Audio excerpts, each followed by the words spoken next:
In every country, there's a river that tells a story of survival. A story of life, migration, feeding, reproduction, and environmental balance. In the United States, one such river was once an icon of resilience. But today, it's becoming a warning, one the natural world can no longer ignore. Because this river may already be polluted beyond repair. And the animals that depend on it are the first to suffer. This is the story of the Ohio River, a waterway on the brink. Stretching over 981 miles, the Ohio River flows through 6 states. It supplies drinking water to over 5 million Americans across the region. It also supports a stunning range of biodiversity, including 150 species of fish. Endangered mussels, migratory birds, amphibians, and aquatic mammals all depend on its ecosystem. But the water they rely on is now filled with industrial waste and chemicals.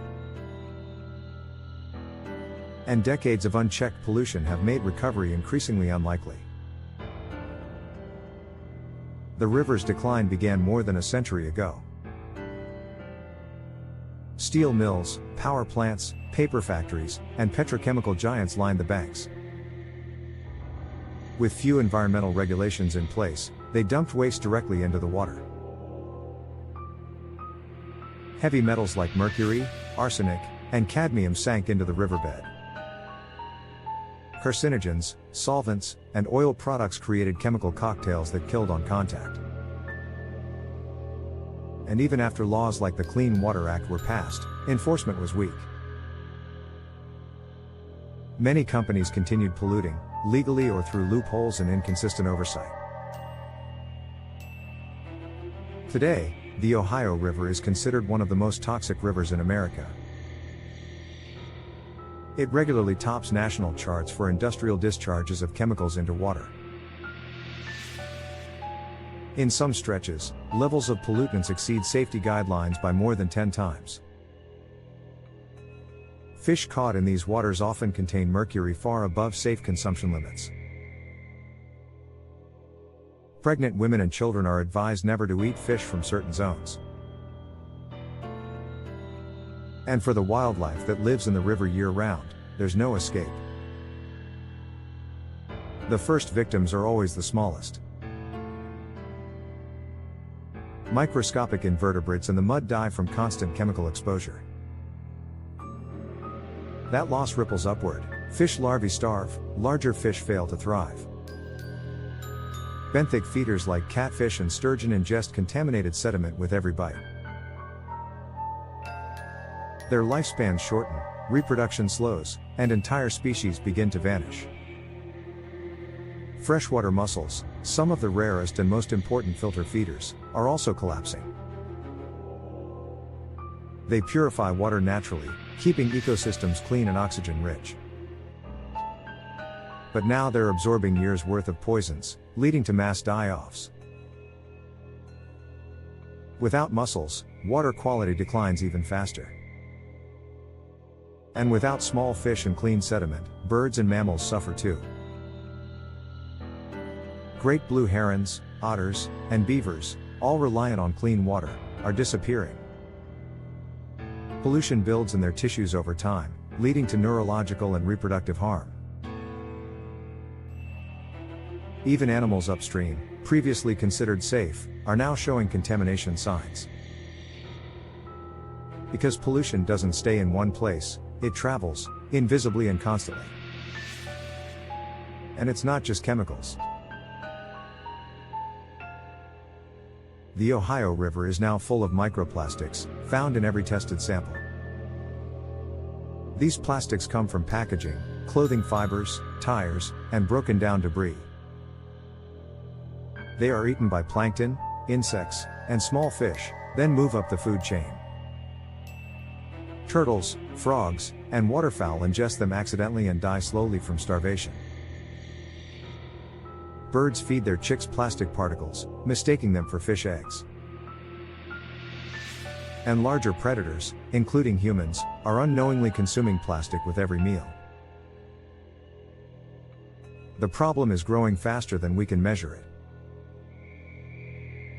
Climate change adds yet another pressure, altering river flow, temperature, and oxygen levels.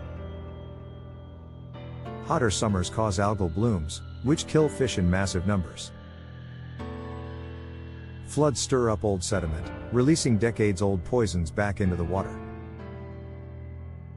Droughts shrink habitats, forcing animals into toxic zones with nowhere left to go.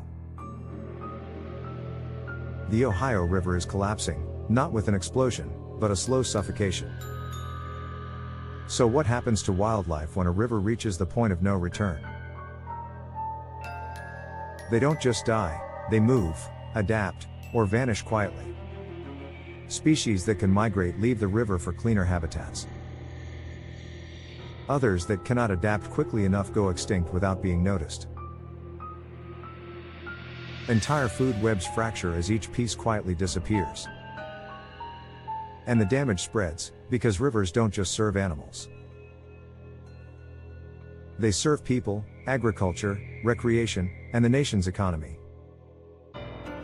When animals leave, and biodiversity collapses, the river stops functioning as an ecosystem. It no longer cleans itself, supports fish, or provides safe drinking water.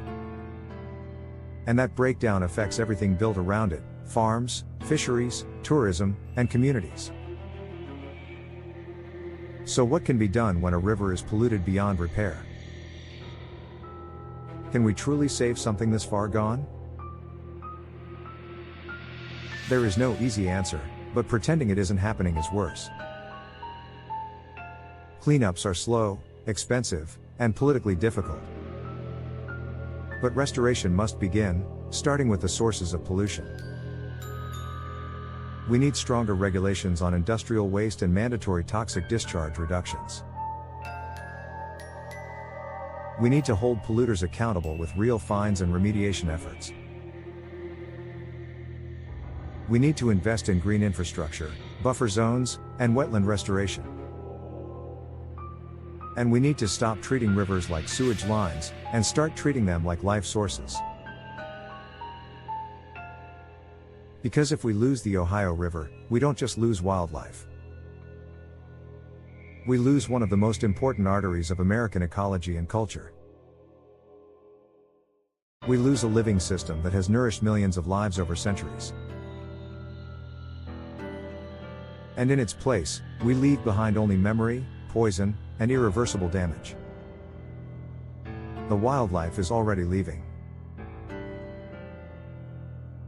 If we do nothing, we might be next.